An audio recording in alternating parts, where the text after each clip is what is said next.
खबर छत्तीसगढ़ रायपुर से है, जहां विधानसभा का आपको बता दें कि विधानसभा अध्यक्ष डॉक्टर चरणदास महंत की अध्यक्षता में आज विधानसभा के समिति कक्ष में कार्य मंत्रणा समिति की बैठक की गई। बैठक में मुख्यमंत्री भूपेश बघेल, नेता प्रतिपक्ष नारायण चंदेल, संसदीय कार्य मंत्री रविन्द्र चौबे सहित समिति के सदस्य मौजूद रहे।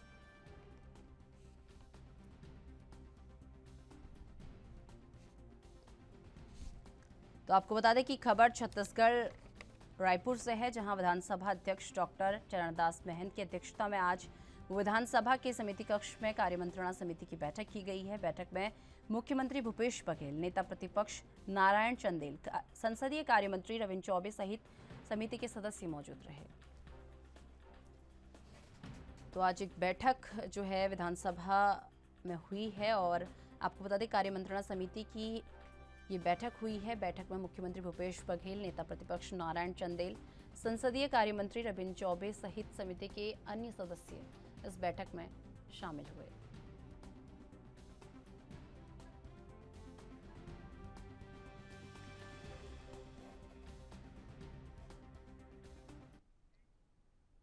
तो इस खबर पर तमाम जानकारी के साथ मेरे सहयोगी रायपुर से इस वक्त अखिलेश तिवारी हमारे साथ जुड़ चुके हैं। अखिलेश, इस तरीके से बात कर ली जाए, आज कार्य मंत्रणा समिति की बैठक हुई है, एक बार इस बैठक को लेकर पूरी जानकारी। देखिए, कार्य मंत्रणा समिति की बैठक हुई है। इसमें रविन्द्र चौबे, मुख्यमंत्री भूपेश बघेल, डॉक्टर चरणदास महंत, जैसे कि तर्ज पे कई जो विपक्ष के नेता है वो भी सम्मिलित हुए हैं। निश्चित तौर पर ये जो बैठक है वो ये बात को संकेतित कर रही थी, क्योंकि विशेष सत्र का आयोजन किया गया था, जिसमें मुख्य रूप से इस बात की चर्चा की गई है कि जो आरक्षण के जो मुद्दे हैं, जो 27%, 25% और 10% की जो आरक्षण के बीच में फंसा हुआ था, उसके ऊपर निश्चित तौर पे एक विशेष तौर पे चर्चा की गई। इसके साथ साथ शीतकालीन सत्र को लेकर के चर्चा की गई, जिसमें 2 तारीख से 6 तारीख को घोषणा की गई है, जो जनवरी में होनी है। और निश्चित तौर पे ये जो सत्र शीतकालीन सत्र है, उसमें बजट का सत्र भी रखा जाएगा, इसके बाद से ही घोषित किया जाएगा।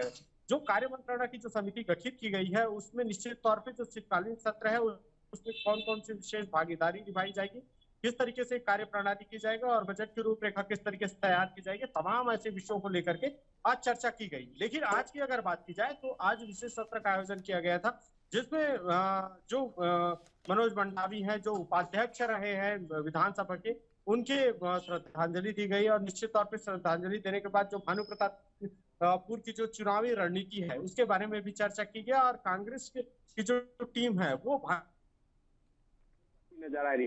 इसके साथ साथ जो अध्यक्ष विधानसभा अध्यक्ष है उनके द्वारा भी आज भानु प्रताप पुर की जाने की जो रवानगी है वो भी किया जा रहा है। इसके अलावा जो विधानसभा सत्र का जो आयोजन किया गया था उसमें कई ऐसे कार्य है जिनको लेकर के सहभागिता बनी है। और निश्चित तौर पे जैसे ही मनोज मंडावी की श्रद्धांजलि दी गई उसके बाद से ही ये जो विधानसभा सत्र था उसको भंग कर दिया गया। जी अखिलेश, वही बात कर ले, शीतकालीन सत्र के बारे में भी यहाँ पर जो है चर्चा की गई। एक बार शीतकालीन सत्र जो कि जनवरी में होने जा रहा है, इसे लेकर पूरी जानकारी। देखिए, विधानसभा सत्र का शीतकालीन सत्र जो विधानसभा में शीतकालीन सत्र का जो आयोजन किया गया है, निश्चित तौर पे ये 2 तारीख से लेकर के 6 जनवरी तक किया जा रहा है। इसमें कई ऐसे जो सरकार है उनको जवाब देना पड़ेगा और विपक्ष जो है वो घेरती नजर आएगी। कई ऐसे जो कार्य है जैसे रोड के जो मसले हैं उनको उन वैसी प्रक्रियाओं को लेकर के मुद्दे उठाए जाएंगे। रोड निर्माण को लेकर के है, आवास को लेकर के है, इसके साथ साथ स्वास्थ्य को लेकर के भी चर्चा की जानी है।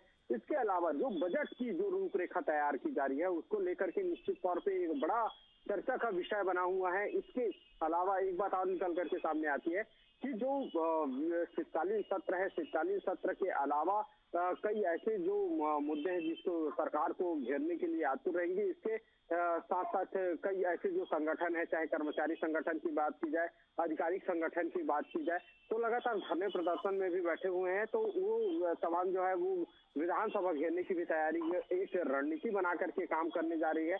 इसके साथ साथ जो विधानसभा सत्र जो प्रदेश की बजटीय स्तर की बात की जाए तो किसमें कौन से भाग में किस तरीके से बजट रखा जा सकता है, इसके ऊपर संक्षिप्त आज चर्चा की गई है और ये चर्चा सार्थक भी माना जा रहा है। सार्थक इसलिए है क्योंकि लगातार जिस तरीके से हम लोग बजट को देखते आ रहे हैं, उसमें स्वास्थ्य को लेकर के अलग से जो तर्ज निकाला जा रहा था, चाहे नक्सल मोर्चे को लेकर के, क्योंकि 14,000 करोड़ रुपए मात्र नक्सल क्षेत्र के लिए आता है, लेकिन अब भी कई ऐसे सुदूर इलाके हैं जहां बिजली की व्यवस्था तक नहीं है, ना ही सड़क का निर्माण हो पाया है। ऐसी स्थिति में अगर वहां की सुचारू व्यवस्था की जाती है तो निश्चित तौर पे वहां के जो आम जन है उनको मूलभूत सुविधा मिल जाएगी।